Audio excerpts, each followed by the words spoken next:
Seja muito bem-vindo, muito bem-vinda ao primeiro episódio do nosso podcast da Fadiva. E nós queremos que você nos ajude na escolha do nome do nosso podcast. Na semana da postagem desse episódio, nós abriremos uma enquete lá no nosso Instagram, que está aparecendo aqui embaixo. E você vai poder votar no nome que você acha que mais combina com a visão desse podcast inovador da Fadiva. Nós aguardamos a sua participação lá, hein? Eu sou a Victoria, eu participo aqui da comunicação da Fadiva e hoje eu tô aqui para trazer um convidado muito especial. Pra quem não sabe, o João, ele é meu marido, né, gente? Mas a gente vai conhecer a gente vai conhecer um pouquinho mais da história dele, da trajetória dele, porque esse é o objetivo do nosso podcast. O que o podcast da Fadiva, ele pensa? Nós queremos ter um podcast inovador que fala sobre direito, que fala sobre o mundo jurídico, mas que também fala sobre a vida real, gente. A gente quer ter um espaço aqui de conversa para que a gente possa conhecer a história, a trajetória de profissionais do direito que tanto nos inspiram. Então a gente quer ser esse ambiente acolhedor, inovador, mas que a gente possa ter um bom papo, uma boa conversa, né, professor João? Eu espero ter, sim. Gente, satisfação estar aqui com vocês, viu? Já se prepara aí, porque hoje o nosso papo promete. Como eu disse pra vocês, eu tô aqui com o professor João. Eu queria apresentar pra vocês o currículo desse homem, que, gente, cansa só de ler de tão grande que é. Olha, o professor João, ele é professor aqui na Fadiva. Ele cursou Direito aqui na Fadiva. Ele tem mestrado em História pela Unifal, graduado em Filosofia, História, pós-graduado em Direito Empresarial, dono do escritório Reis Advocacia, onde ele atua como advogado trabalhista, civil e empresarial, sócio do grupo Renova e, surpreendentemente, pastor em uma igreja batista. É isso mesmo, professor? Conta um pouquinho, mesmo. Se apresenta pra gente. Gente, muito bom estar aqui. Primeiro eu quero agradecer muito tanto o setor de comunicação aqui da Fadiva, quanto o NEAD, né, que é o nosso núcleo de ensino à distância. E agradecer você também, Vitória, por estar me chamando para participar desse primeiro episódio. Fico muito, muito, muito feliz. E eu espero que a gente possa bater um bom papo. A gente sabe que o currículo, ele, quando a gente escreve, ele é muito lindo, mas na minha vida comum eu só quero ser uma pessoa normal e poder compartilhar tudo aquilo que eu aprendi. Então, fico muito feliz de poder estar aqui. Professora, a gente está muito feliz de te receber.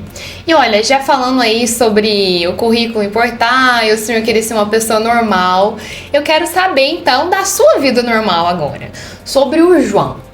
Quem é o João quando o sinal toca, a aula acaba, o escritório fecha e vai para casa? Entendi. Então, pessoal, para quem não sabe, eu não sou um cidadão de Varginha, né, que é onde a nossa faculdade fica. Eu, na verdade, moro na cidade de Boa Esperança. Então, quando as luzes se apagam, quando tudo aqui se escurece, né, e a gente termina, se despede de uma aula, normalmente eu vou estar indo embora para minha casa. E lá na minha casa, né, no meu secreto, digamos assim, eu sou só o João, que é marido da Vitória, que gosta de ficar em casa, de ver TV, de ficar à vontade, de colocar uma bermuda, de colocar uma camiseta regata e às vezes, quem sabe, tocar um violão, às vezes, quem sabe, ver um vídeo, aprender alguma coisa nova, diferente. Eu busco ser uma pessoa normal. Legal, professor. Então o senhor contou pra gente que o senhor não é de Varginha, né? O senhor nasceu em Boa Esperança. Sim. Legal. E me fala então uma memória sua de infância, algo de infância que te marca, professor, até hoje. Uma coisa que me marca? Bom, eu me lembro que quando eu era criança, eu sempre escutei, por exemplo, da minha mãe, que o meu nome, ele não foi um chamado comum. Na verdade, meu nome era para ser João Marcos, e o que me marca muito na minha infância é que durante toda a minha vida eu escutei que a minha mãe, ela teve, eu tinha uma tia, né, irmã da minha mãe, que ela estava num sério tratamento de câncer, ela tinha um câncer na cabeça, então ela operou de 2 a 3 vezes, e eu passei a minha vida inteira escutando que 4 dias antes de eu nascer, a minha mãe foi visitar essa tia, que já estava para morrer, e ela abraçou a barriga da minha mãe e ela proferiu meu nome, ela mudou o meu destino, digamos assim. Ela abraçou a barriga da minha mãe, falou que meu nome ia ser João Lucas, que eu ia ser um moreno, alto e... Bonito. e falou várias coisas ali que hoje fazem muito sentido de quem eu sou. E isso até hoje me marca, porque eu sempre entendi que o meu nome e a minha vida já tinha sido profetizado na minha infância. Então isso sempre marcou minha infância, porque recorrentemente eu sempre estava escutando isso. Sabia que seu nome não foi à toa, que cada centímetro seu foi falar de coisa que você seria. Isso, assim, eu cresci a minha infância escutando isso, sabe? Uhum. Eu acho que o nome, ele realmente tem muito a ver com a história que a gente carrega. Porque o nome traz significado, né, professor João? Eu acredito muito nisso. Sim. E falando um pouquinho sobre significado, sobre essa questão de infância, de aprender, por acaso tem alguém na sua vida que te ensina até hoje? Alguém que você olha pra pessoa e fala assim, nossa, essa pessoa, ela ministra tanto sobre mim, ela me traz tantos ensinamentos. Olha, com certeza, uma pessoa que inspirou sempre a minha vida inteira foram os meus avós. Não sei se muita gente sabe, mas eu sou filho de pais separados. E como um filho de pai separado, né, é muito comum a mãe, né, que outrora é ex-esposa, voltar para a casa dos pais. E para mim, apesar, né, de há poucos anos eu ter perdido a minha avó, ela é uma inspiração para mim de uma mulher resiliente, que ficou viúva e durante muitos anos cuidou, né, não só dos seus filhos, mas também de mim, de mais um primo meu, que foram netos. E apesar de ter perdido ela há pouco tempo, é uma pessoa que está sempre me inspirando. E ainda que ela não esteja mais viva, ela ainda continua inspirando muito a minha vida. Uau, isso é muito lindo. Tem uma frase que fala que as pessoas que nós amamos, elas nunca morrem. Elas sempre vão estar vivas dentro de nós. E isso é uma grande verdade pra mim, gente. Professor, agora, sendo bem incisiva na sua vida pessoal, querendo conhecer bem sobre você, conta pra mim uma coisa que nós aqui da faculdade não sabemos sobre você. É mesmo? Difícil, mas... Então, minha gente, talvez algo que vocês não saibam é que eu sou apaixonado por rock and roll e eu gosto muito dos barulhos fritantes de guitarra, bateria. E nas minhas horas vagas eu costumo tocar guitarra, né?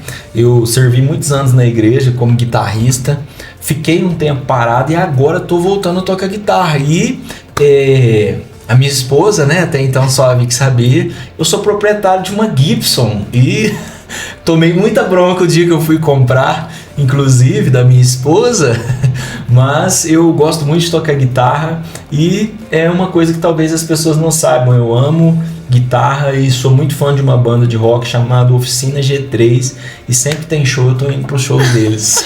Oficina G3, se estiver vendo esse podcast, olha aí, gente. Amo vocês, Oficina G3. Então assim, se você fosse falar um hobby seu, seria tocar guitarra? Eu gosto muito de guitarra. Um outro hobby que eu tenho, eu gosto muito de ir na academia, procuro ir todos os dias. Bodybuilder. Gosto muito de ir na academia. Pode não parecer, mas eu gosto, viu, gente? O importante é ir. Pela saúde. Importante é ir. Na dúvida a gente finge que é pela saúde, né? Professor, como a gente lê no seu currículo, você é professor, advogado, pastor evangélico. E eu acho isso interessante, esse tema essa questão da religião e tal. Mas assim, se você não fosse pastor, nem professor, nem advogado, o que o senhor seria? Qual profissão, assim, o senhor escolheria? Meu Deus... Sabe, eu sou muito feliz na minha profissão, então eu não sei se eu faria outras coisas além das que eu já faço. Mas uma coisa que eu gosto muito, né, possivelmente eu teria tentado ser guitarrista, mas não deu certo, porque senão eu não estaria aqui, né, porque eu tentei, juro que eu tentei. Mas talvez uma outra coisa que eu faria, eu acho que eu iria talvez tentar ir para a área do marketing. Eu amo coisas de marketing, amo os bastidores da fotografia, do streamer, então eu acho que eu estaria indo para essa área, talvez. Então aqui o senhor tá se sentindo em casa. Eu tô... Tá pleno. Eu tô me sentindo muito honrado de estar aqui, mas eu tô gostando muito desse ambiente. Um ambiente, muito né, bom. de comunicação. Muito legal. E assim, o direito foi a sua primeira escolha desde sempre? Como que foi a sua relação aí com o curso de direito? Então, a minha relação com o direito, eu acho que todo mundo que é estudante passou por isso na sua adolescência. Quando eu era criança, eu e um primo meu, a gente fez um pacto que a gente ia ser juiz. Porque um dia, eu não sei o que ou os meus pais ou os pais deles fizeram alguma coisa que a gente não gostou, e a gente perguntou pros nossos pais quem que mandava, e eles responderam pra gente que quem mandava em tudo eram juízes. E aí eu com esse primo meu, Naliel, inclusive se você estiver vendo esse podcast, um dia a gente fez um pacto que a gente ia ser juiz. E a gente esqueceu disso, e vida que seguiu. Na minha adolescência, eu fui muito apaixonado com música, mas meu pai não me deixou ser porque ele era um músico frustrado também, que não deu certo. Eu pensei muito em fazer teologia, mas me disseram que teologia não dava dinheiro. Então eu também, apesar de ter feito seminário teológico, eu não quis seguir esse caminho como um ramo profissional para ganhar dinheiro. E aí eu conheci algumas pessoas que estavam estudando direito e me lembrei dessa promessa e desse sonho de infância. E então eu quis voltar meu caminho aí pro direito. Muita coisa aconteceu, né? Mas foi assim que eu resolvi vir, né? Acabei parando aqui na faculdade de Direito. Às vezes ali por um pensamento de infância, né? Uma brincadeira, aquilo ficou marcado em você para sempre. Com certeza. Eu vejo que assim, vários pontos da minha vida me levaram pro direito. Essa promessa, na minha família tem muita gente que tinha vontade de ser advogado e não pôde ser por conta das circunstâncias da vida, né? Eu conheci pessoas inspiradoras mesmo, assim, que me tocaram profundamente quando eu fui descobrir um pouco sobre a carreira delas. Todas as pessoas que me inspiraram, Vitória, eram formadas em direito. Eu falei, eu tenho que fazer esse negócio, eu preciso caminhar. É pra mim. Pessoas inspiradoras te influenciaram nessa decisão. Sim. E ao longo dessa trajetória, que eu imagino que não tenha sido fácil, você poderia compartilhar com a gente um momento desafiador da sua trajetória no direito, na tua vida jurídica? Como que foi para você superar esse período? Então, Vi, eu acho que se eu tivesse de falar, eu acho que daria para contar nos dedos as vezes que não teve superação. Na verdade, meu curso foi um curso extremamente difícil. A FADIVA, gente, é uma faculdade... se você vir estudar aqui e você não se formar, você tem algum problema, porque essa faculdade te abraça, ela te ajuda. E eu amo a FADIVA, porque ela me acolheu. Para quem está vendo esse podcast, eu costumo falar isso em sala, os alunos conhecem. Eu não vim de uma família rica, eu não vim de uma família legal, bem estruturada. Eu sou filho de pais separados. O meu pai era um mecânico de refrigeração, consertava geladeira. Minha mãe cabeleireira. Os dois se separaram, eu tinha 11 meses de idade. Vim de uma família extremamente humilde, em um contexto que jamais... Eu fui a primeira pessoa da minha família a conquistar um curso de ensino superior. Então, assim, eu tinha tudo para dar errado. E um dia, depois de fazer o Enem, eu ganhei uma bolsa do ProUni aqui nessa faculdade. E quando eu vim parar aqui, o cenário não era favorável. Eu vinha de outra cidade, de Boa Esperança, para estudar aqui. Apesar de ser bolsista, eu tinha os custos de gastar com a van, a gente tinha que se manter aqui, né? A gente tinha questão de comida, alimentação. Então foi tudo muito difícil por estar em um ambiente que, num contexto natural, não era para mim. Então foi dificuldade isso, eu vivi tragédias na minha vida pessoal, vivi momentos tenebrosos que a gente pode deixar até para um outro podcast, que eu acho que as minhas tragédias, né, durante o curso dariam um outro podcast. Mas para mim, um momento que foi mais difícil na minha vida com o direito Foi logo depois que eu me formei, veio a pandemia, foi outro cenário difícil, né? E assim que terminou a pandemia, eu tirei o AB e com 3 meses advogando, no ano de 2021, nós tivemos o segundo ano da pandemia, que foi muito forte aqui na nossa região do sul de Minas. E eu acabei perdendo, com 3 meses advogando, a minha mãe, a minha avó. Com um intervalo de 3 dias eu perdi as duas, então eu fiquei sozinho. Assim que eu tirei a OAB, eu fui mandado embora do serviço que eu trabalhava como um prêmio de ter passado na OAB, porque não era interessante para a empresa que eu trabalhava ter um advogado. E eu me vi sem um emprego estável, eu me vi sem a minha mãe, sem a minha avó, eu me vi com as despesas das contas da minha casa para pagar e eu estava financeiramente sozinho. Eu tinha você, depois que eu perdi todo mundo. Eu ganhei uma mãe, que é a minha sogra, né? Sua mãe, Vicky. Mas a gente ainda não era casado, e a gente ainda né? não era casado. E eu me vi sozinho. E eu tive que olhar para os meus desafios e entender que eu tinha 2 opções. Sentar de novo numa mesa e trabalhar para outras pessoas em coisas que não tinham nada a ver com direito, voltar a ser peão de firma, ou eu abraçava o meu destino, mais uma vez trágico, e lutava contra o inferno, mas mudava a minha vida. E eu escolhi mudar a minha vida e permanecer no direito. E foi um momento extremamente difícil, mas eu posso dizer que valeu a pena, porque eu tô aqui, né? Exatamente. E eu vi de novo, depois da minha formação do mestrado, a Fadiva me abraçando e me chamando de volta para esse ambiente, não mais como um aluno, mas como um professor. Como um professor, uau! Que história de superação. Eu acredito que todas as histórias difíceis, elas podem ser um estilingue, uma espécie de trampolim pra gente realmente conseguir superar, sair mais maduro, mais vitorioso, mais resiliente. Com eu certeza. creio muito nisso. Eu me lembro de, nessa época, Vicky, escutar uma palavra até de um pastor, onde ele dizia o seguinte, que às vezes na vida a gente fica como um arco e flecha. E às vezes parece que assim como a flecha, a gente está sendo puxado para trás. E eu me vi assim em muitos momentos. Às vezes você é estudante e fala assim, meu Deus, tá tudo acontecendo para eu parar de estudar, para eu desistir desse caminho. Às vezes você tá vendo esse podcast, tá começando a advocacia agora, pensa, nossa, tá tão difícil, parece que a minha vida tá andando para trás. Eu trabalhava CLT, ganhava 3 mil reais, agora às vezes não tô ganhando nem isso. E às vezes a vida faz assim com a gente, como se fosse uma flecha, parece que tá puxando para trás. Mas quando a flecha está sendo puxada para trás, quando ela é solta, o arco leva ela para frente. E às vezes a vida faz isso com a gente. Parece que você está andando para trás, mas é um impulso para ela te jogar mais para frente ainda. É verdade.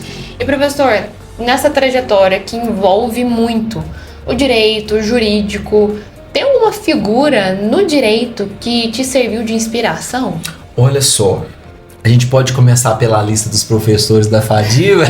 Pode, fica à vontade. Olha, algumas pessoas que me inspiraram muito depois que eu cheguei aqui, eu falo isso assim de coração. Eu gostei muito de todos os professores que me deram aula, mas tem 2 professores aqui da faculdade que me marcam. Um é a tia Pri, né? Para quem estuda aqui sabe que ela tem esse Google, mas é a professora Priscila. E tem um professor também que me marcou muito como aluno, foi o professor Pablo, que dá aula de processo civil e é um advogado aqui na região de Varginha, bem conhecido, e foram pessoas que me inspiraram. Mas para eu ter o primeiro passo de querer estudar direito, quem foi a pessoa que mais me inspirou foi um pastor também, que é o Davi Lago, que hoje ele também é professor de direito, né? Ele deu aula durante muitos anos na PUC, e hoje ele é doutorando ou já é doutorado, ou já possui o doutorado, é doutor pela USP, e dá aula na USP como professor de direito. E na época, quando eu conheci, eu nunca o vi pessoalmente, na verdade, mas ele era um pastor muito conhecido porque ele cuidava de um movimento jovem de uma igreja chamada Getsemane, que era muito famosa na região de Belo Horizonte. E em 2014 eu fui morar em Belo Horizonte, inclusive para pastorear uma igreja, né, com 19 anos. E ele foi uma pessoa que me marcou muito, porque era alguém que tinha uma inteligência que não era comum só para alguém que era evangélico. Era para um pastor comum, era um cara fora da curva, com uma argumentação muito rica, trazendo muitas metáforas do direito para as pregações, e aquilo me apaixonou. E quando eu descobri que ele era uma figura do direito, hoje, para vocês terem ideia, ele é a pessoa que cuida de colunas voltadas para o direito do jornal O Globo, do G1, né, que é do Grupo Globo. Então ele é um pastor muito famoso, um jurista também muito famoso. E eu fiquei super inspirado, falei, eu quero ser que nem esse cara. E aí quando eu saí de Belo Horizonte e voltei para Boa Esperança, eu pedi ao meu pai uma ajuda e a gente foi procurar uma faculdade e a gente descobriu a Fadiva e eu vim parar aqui. Então eu fui muito inspirado pelo Davi Lago, que inclusive ele está prefaciando um livro que eu vou lançar no final desse ano. Fiquei muito feliz de poder ter a presença dele. E foi certamente uma figura que me fez querer estar aqui no direito. Eu achei algo interessante que o senhor falou, professor, em relação à religião e à intelectualidade.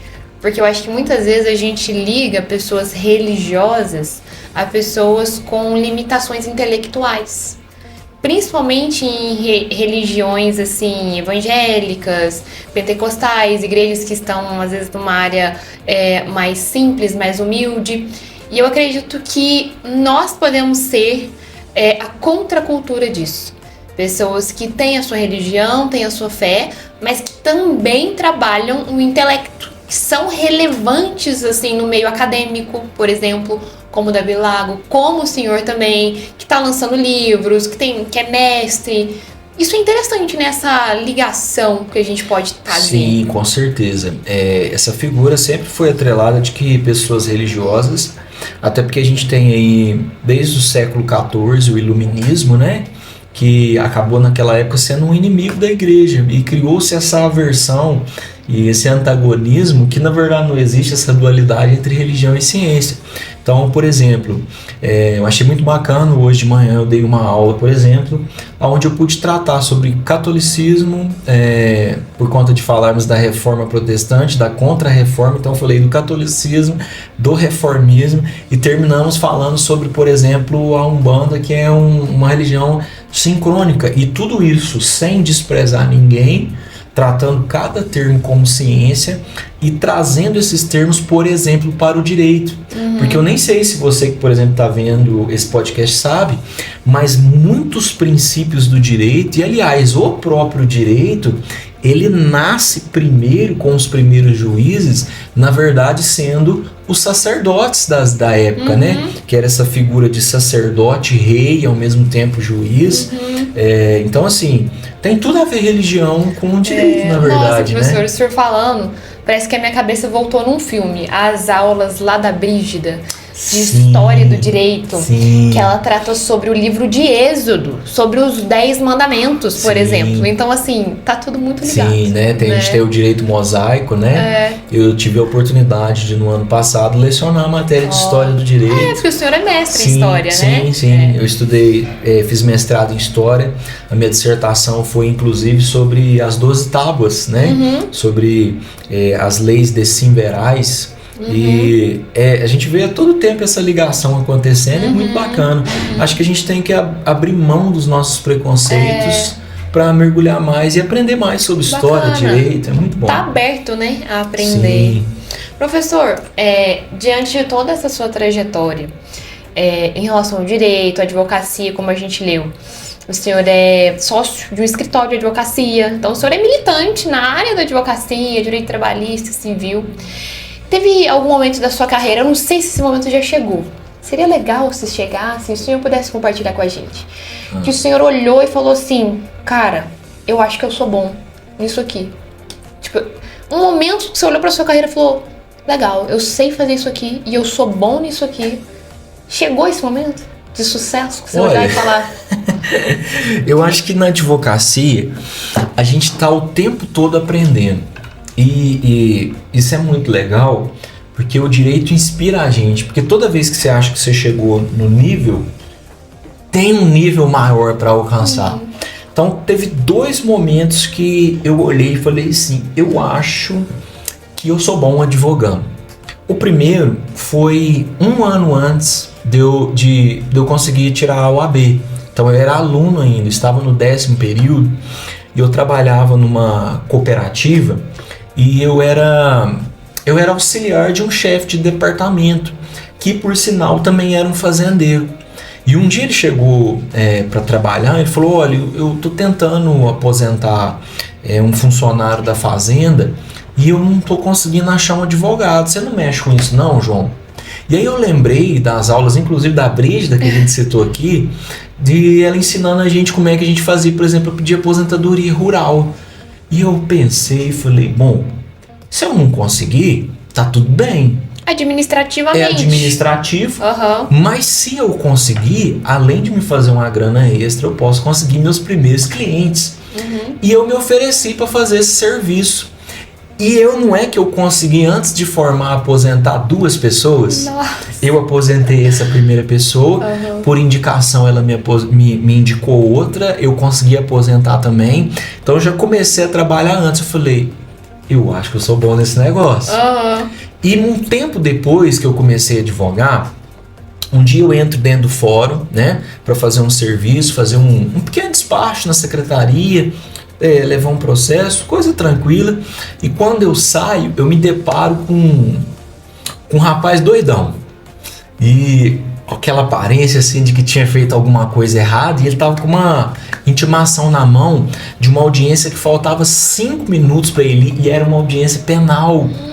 No fórum ele tava? Isso, ele tava na porta do Meu fórum Deus. procurando um advogado. E aí ele me parou, ele me confundiu com outro advogado que já era mais experiente na área criminal. E aí eu expliquei pra ele, olha, eu não sou o advogado que você tá procurando, mas você tem uma audiência daqui 5 minutos. E ele olhou pra mim e falou assim, quanto que você me cobra pra me acompanhar nessa audiência? Eu calculei e falei, bom, 5 minutos pra audiência, eu posso cobrar um valor legal. E se ele quiser bem, se não quiser eu vou embora pra casa, já tô aqui mesmo. Cobrei. E não é que ele aceitou? E aí eu entrei dentro da sala de audiência, eu não estava inteirado ainda do processo, do que estava acontecendo. Não era um caso tão grande, né? Mas a gente entrou ali, fez um acordo de não persecução penal e eu saí dali com aquele cara assim babando no meu serviço, porque ele ficou encantado da gente entrar lá, resolver o problema e sair.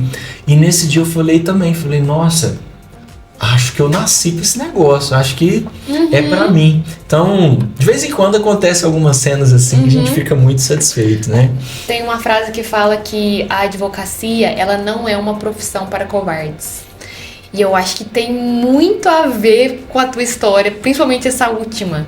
De você ter essa coragem ali e falar, não, eu vou lá e eu te defendo. E você entrar numa sala de audiência, na frente de um juiz e estar disposto a ali, naquele momento, aprender, olhar o processo, ter a lei ali na mente e conseguir. Eu acho que foi muito ousadia. Isso é muito legal. E eu concordo muito com isso. E se teve uma coisa que eu adquiri depois que eu virei advogado, mas eu acho que também sempre tive um pouquinho disso ao longo da vida, é que eu nunca me deixei intimidar pelos nãos. Então, é muito difícil. Mas vamos lá, aí se der. Né? O máximo que eu vou ter é um não, então vamos lá, né? Então eu acho que isso é muito verdade. Essa fala é muito assertiva. Sim.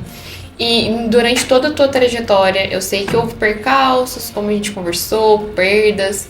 Se você pudesse voltar lá no João Lucas de 18 anos, enviar um WhatsApp pra ele, uma carta pra ele, um e-mail, o que você falaria pro João Lucas lá com seus 18 anos? Começando a faculdade ou pensando em começar? Sabe o que eu falaria? É até interessante o pessoal que tá vendo esse vídeo saber. Eu não comecei na faculdade assim que eu saí do ensino médio. Eu fui começar a minha faculdade com 19 anos. E talvez eu tentaria falar 2 coisas pro João Lucas de 18 anos. A primeira coisa que eu falaria é: não desista. porque vai dar tudo certo lá na frente, né? Mas uma principal coisa que se eu tivesse uma oportunidade de voltar e falar com o João Lucas de 18 anos é: pare de ouvir as vozes de quem fala que você não é capaz. Sabe por quê? Eu não entrei na faculdade com 18 anos porque todas as pessoas que eu falei que eu tinha esse sonho disseram que era impossível um menino pardo, mais pra preto que pra pardo, conseguir fazer uma faculdade, que porque eu era filho de gente pobre eu não ia conseguir. O que eu mais escutei ao longo da minha vida, tanto dessa fase dos 18 até eu conseguir me formar e até eu começar a advogar, foi não é capaz, não é pra você, não vai dar certo. E sabe qual que é o problema, Vic? Que muitas vezes, de tanto a gente ouvir não, a gente começa a acreditar que a gente não é capaz mesmo em algumas circunstâncias. E toda vez que eu ouvi vozes que me disseram que eu não era capaz, foram as vezes que eu me dei mal.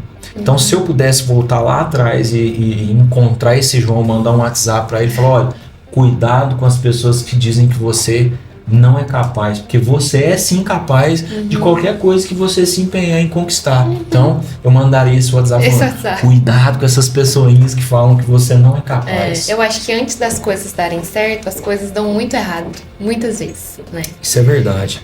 E agora falando um pouquinho sobre a tua área aí como professor, tua área em sala de aula, que eu acho muito desafiador, gente.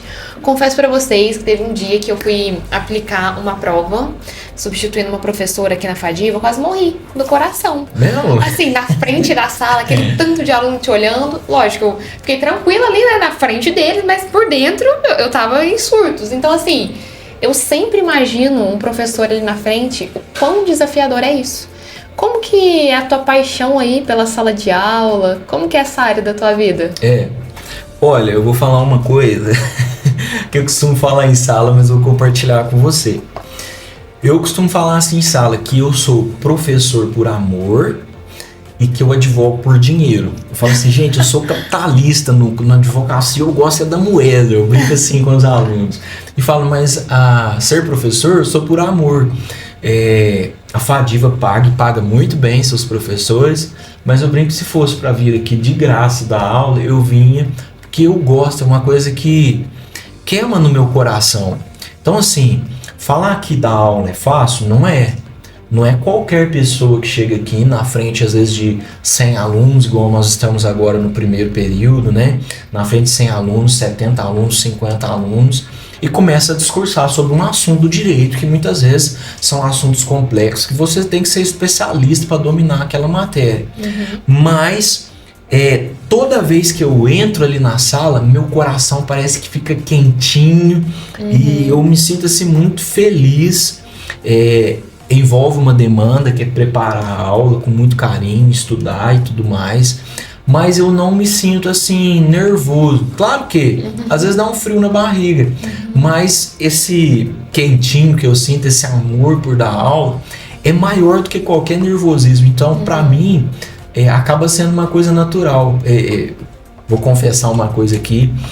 O primeiro dia que eu fui convidado para dar aula substituindo uma professora aqui na Fadiva, que foi até a Priscila, quando eu entrei no carro e eu tava indo embora para minha cidade, eu comecei a chorar de alegria, porque eu tava realizando um sonho meu. Então, assim, para mim é uma experiência incrível. Às vezes eu falo, às vezes um aluno ou outro duvida, acha que é falsidade, mas eu amo estar aqui, eu amo dar aula, muito bom.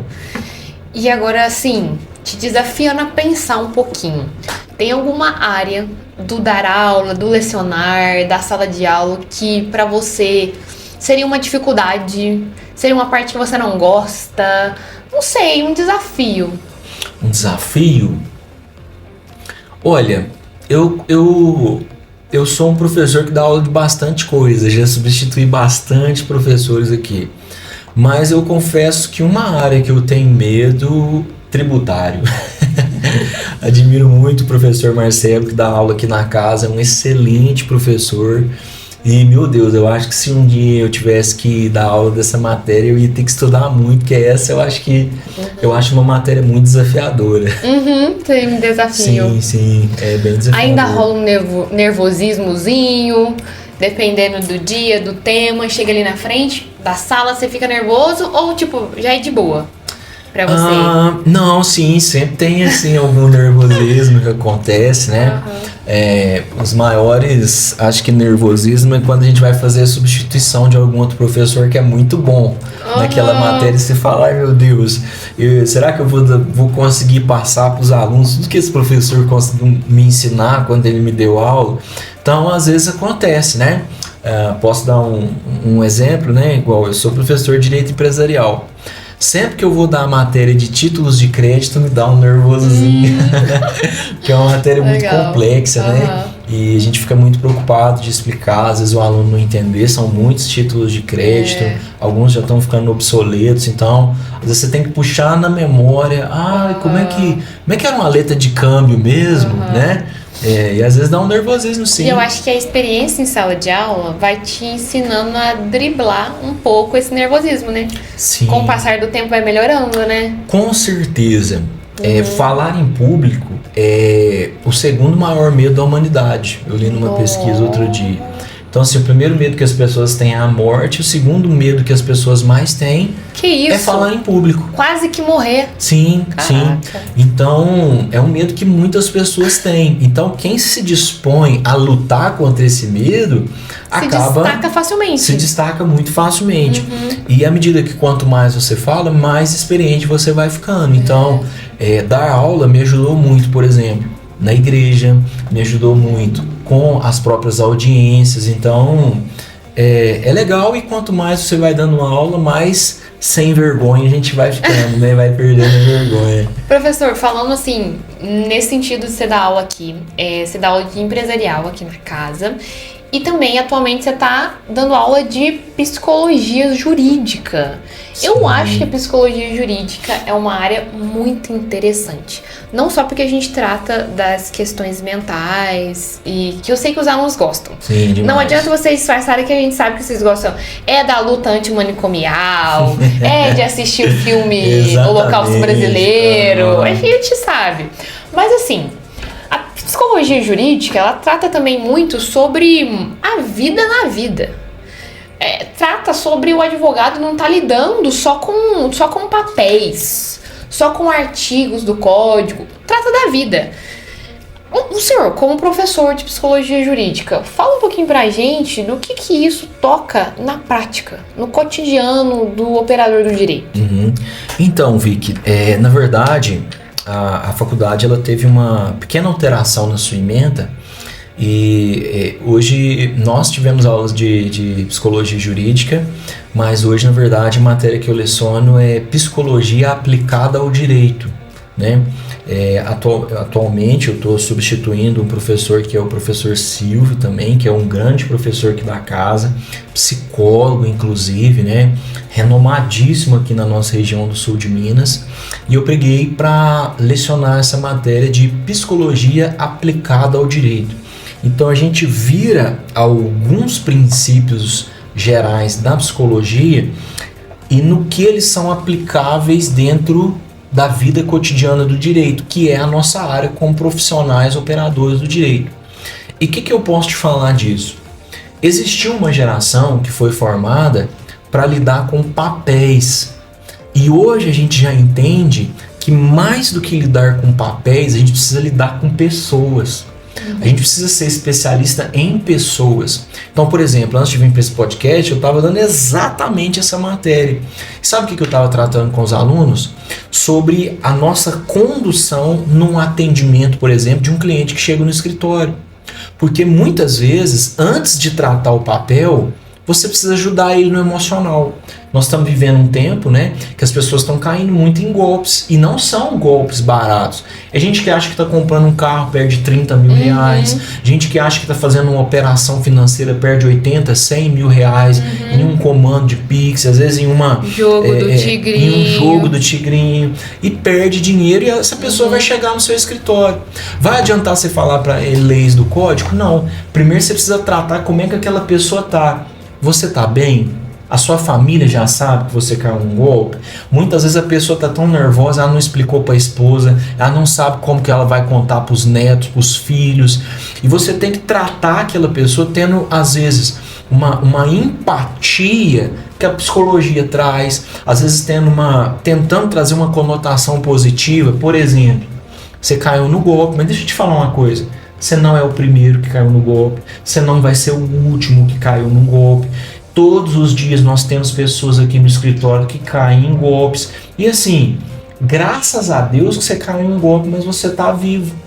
Imagina se você tivesse morrido, se fosse um acidente. Dinheiro vai, mas graças a Deus você pode trabalhar e trazer de volta. Você já acalmou a pessoa. Você, por exemplo, atender um empresário que está sentando no seu escritório ali e está tendo um processo de um funcionário que a vida inteira ele tratou bem, mas que em algumas manchas ali que ele errou como empregador, agora ele está sendo processado. Você não vai chegar falando de direito, você tem que tratar da pessoa. Como é que a pessoa tá? Como é que você fala com uma esposa que está querendo divorciar do marido e ela não trabalha porque a vida inteira ela foi do lar e agora ela precisa de uma pensão? Por exemplo, lá no meu caso, professor, eu como advogada da área de inventários, eu falo com viúvas. Sim. Com senhoras que foram casadas 20, 40 anos, filhos. E aí, você não começa perguntando quantos herdeiros o falecido quantos deixou. imóveis ele deixou. Sim, você começa dando meus sentimentos para a senhora que perdeu o seu marido, né? Então a gente tem que ter, e a psicologia é muito boa nisso, para ter essa tratativa. Outra coisa, gente, a gente não pensa, mas e quando alguém comete um homicídio? A lei fala que ele não pode ser condenado se ele não tiver um advogado ou um defensor público a seu favor.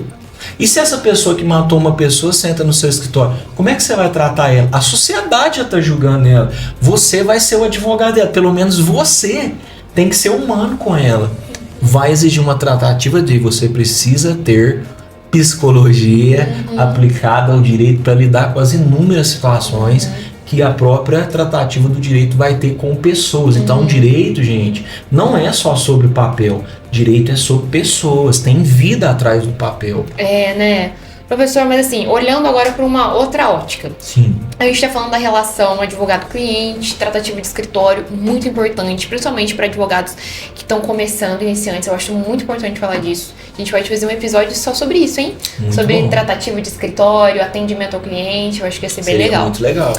Agora, olhando pela ótica advogado, como a psicologia, a saúde emocional pode ajudar o advogado, que por vezes se vê dentro de muita pressão social, o começo da advocacia não é fácil, dificuldade financeira. Você acha que a psicologia aplicada ao direito pode de alguma forma trazer uma abordagem positiva para o advogado? Com certeza, com certeza.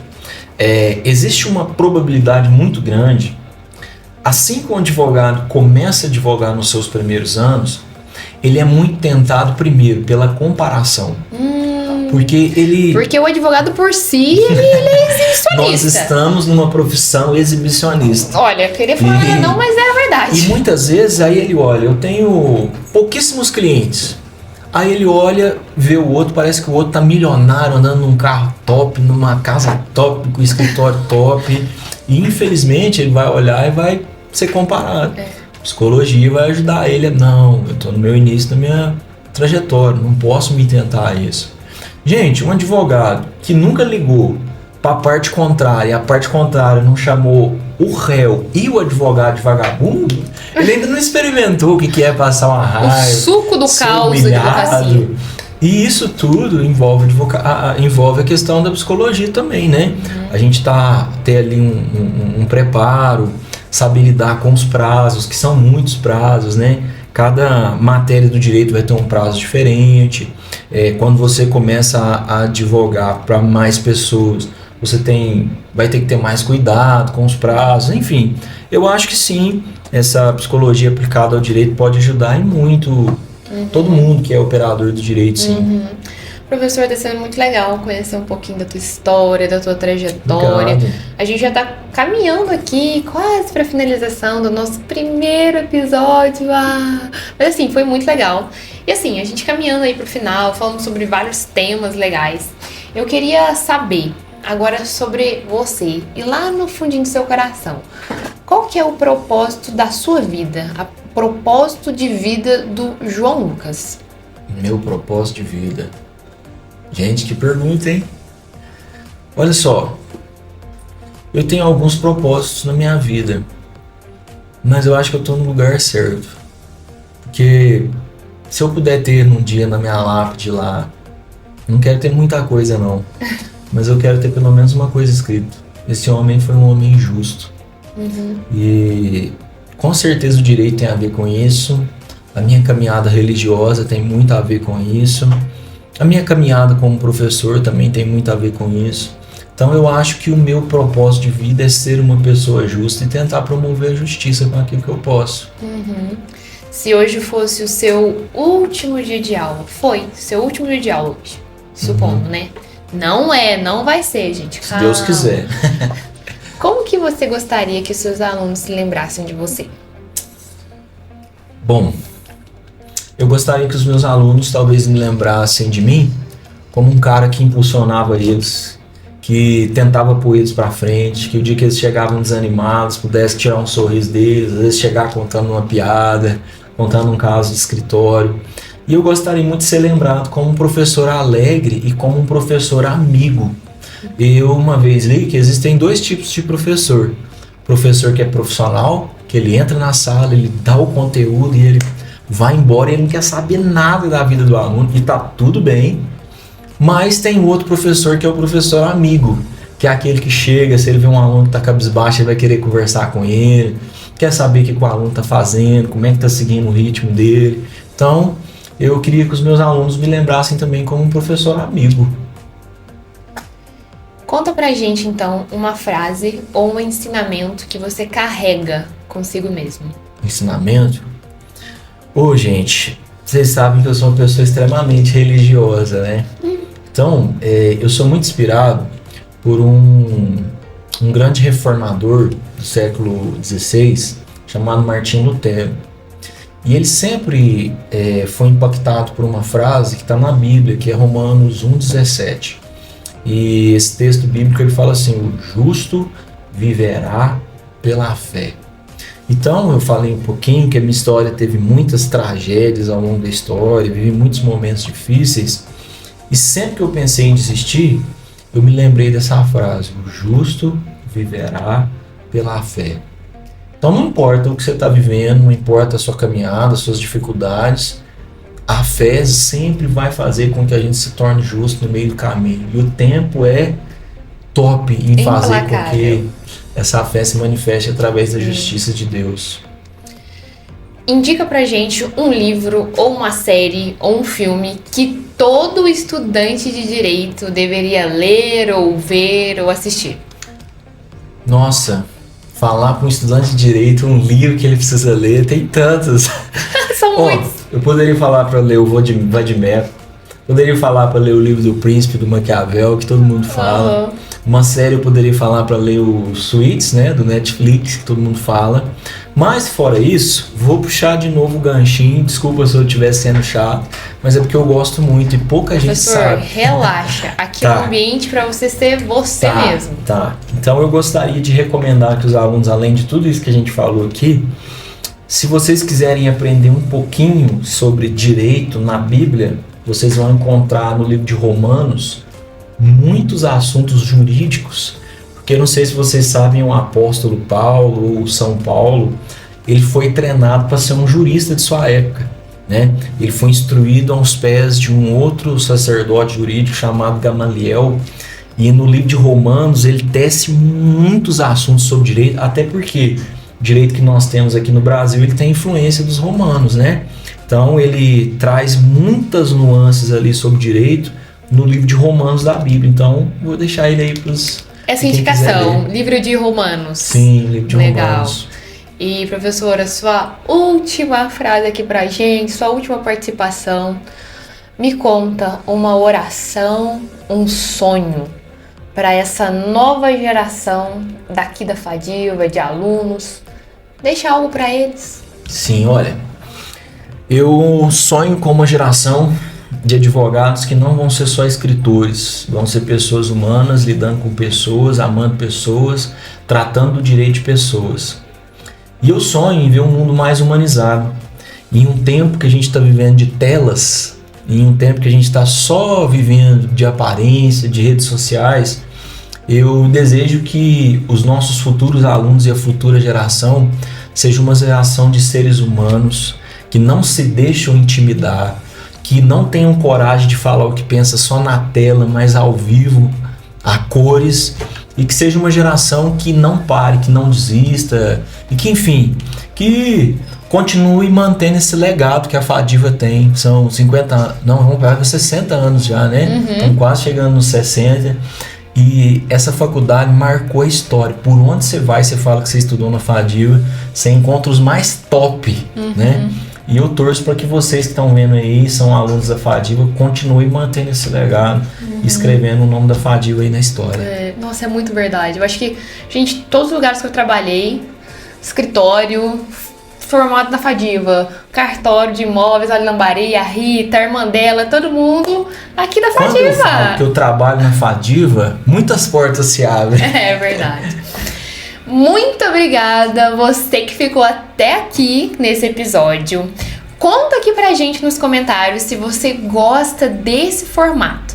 É um projeto piloto e se vocês aí gostarem, nosso público-alvo, alunos, ex-alunos, advogados, pessoas do meio gostarem, nós vamos continuar ainda mais com esse projeto. E me conta também quem é o próximo convidado, quem você quer ver sentado aqui nessa cadeira, pra gente conhecer um pouquinho mais da história, da trajetória. Manda aí indicações pra gente, porque a gente quer trazer cada vez mais pessoas para esse espaço de conversa, de inspiração, pra gente ter uma troca de ideias, uma troca de figurinhas, pra gente poder crescer como ser humano. Até o próximo! Tchau, tchau!